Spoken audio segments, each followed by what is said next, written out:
这台机是松下的 S5， 刚推出的 S5 全片幅的一台相机，它的体积大概是跟索尼的 A7 III 差不多一样。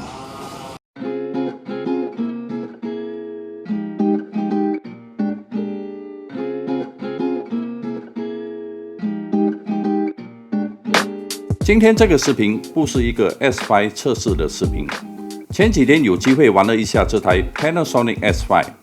这个视频就先分享我对这台 S5 的第一个印象，它会是一台有什么功能的相机。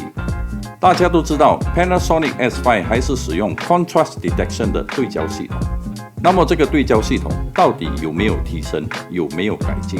这个应该是大家对这台 S5 最关心的事情。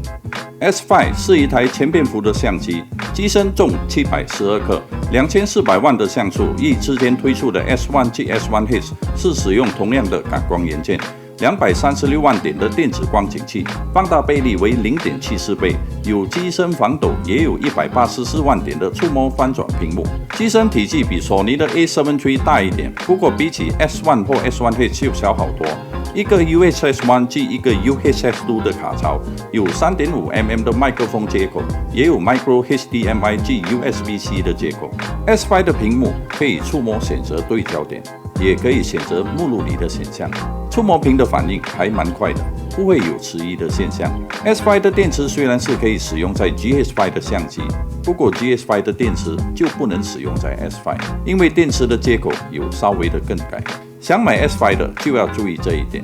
机身手感不错，机顶有转盘，还有摆平衡、ISO 即曝光补偿的按钮。机身背后还有摇杆、AFS、AFC 即 Manual Focus 的切换钮。S5 可以拍摄10比特、420、4K、60帧的视频，不过画面裁剪 1.5 倍，是以 Super 35的规格来拍摄。10比特、422的 4K、24、25或30帧。是以全画幅来拍摄，录影时间都限制在30分钟以内。8比特的 4K 30帧，8比特及10比特的1080 Full HD 60帧以下的，才能达到无限制的录影。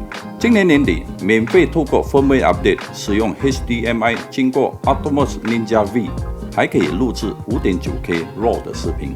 S5 以马币9000块为定价，还包括20到60mm 的 Kit Lens。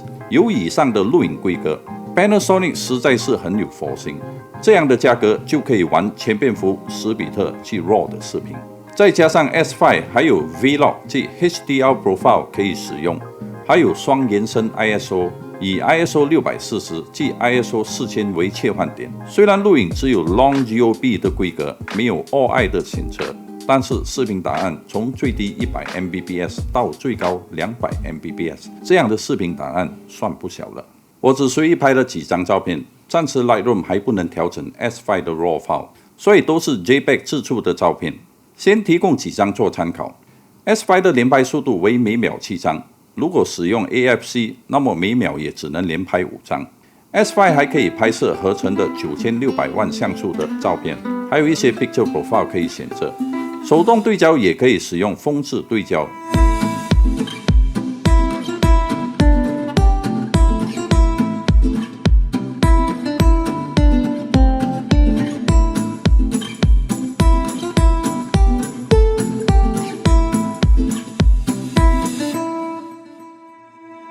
这台 S5 有翻转屏幕，加上有机身防抖，当然最适合 vlogging。Panasonic 的机身防抖一路来都表现得不错。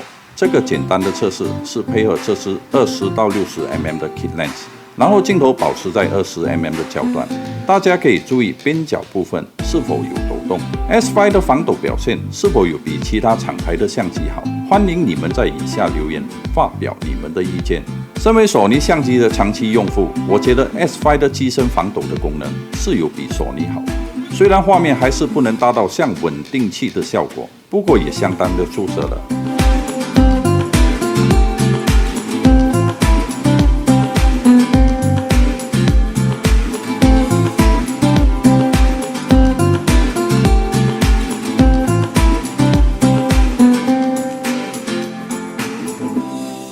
Panasonic 的 DFD Contrast Detection 的对焦系统，我之前都没有试过。所以不能做很确定的评论。有没有改进，我就真的不能很肯定。如果对比索尼的对焦系统，我的感觉就是 DFD 的对焦系统还是有需要改进的空间。坦白的说，我也只有几个小时的时间在店里试玩这台 S5， 等有机会我会再次为大家做更详细的测试。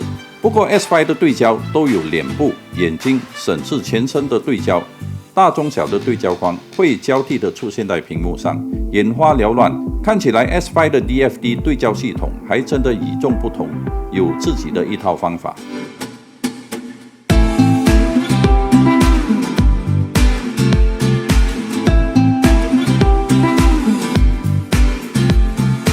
好了，今天这个视频不是 S5 的测试视频，只是一个对 S5 的初体验，就先分享到这里。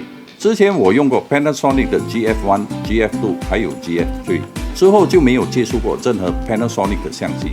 这次试完这台相机后，我对 S5 有点心动，我或许会买一台来玩，到时再做更详细的测试。请大家 subscribe 我的频道，跟进接下来的测试视频。我也会很努力的为大家测试更多的相机。你已经中毒，让我帮你解解毒。我们下次再见。要买相机，记得到 YL Camera， 在吉隆坡一带有4家分店。嘿嘿，我是摄魔啦，摄影的摄，请按 Like 及 Subscribe。